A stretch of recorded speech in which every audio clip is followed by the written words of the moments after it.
All.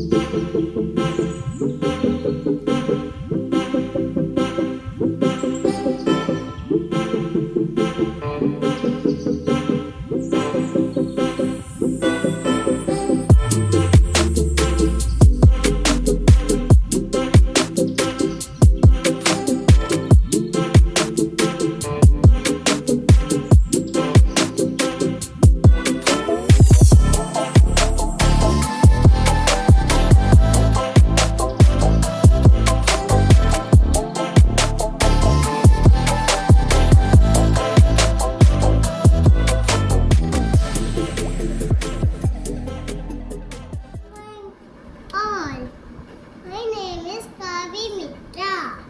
I am going to tell the story.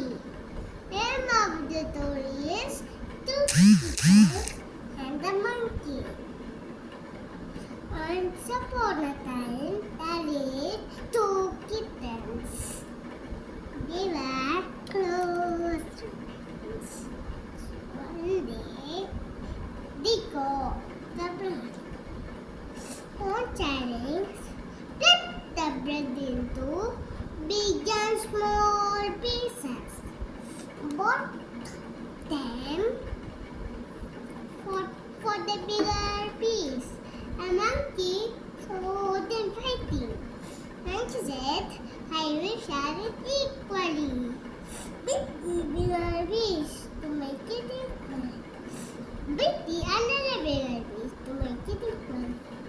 Bit by bit, they them all went happily. The kittens lost the bread. Moral: share or be have. Thank you.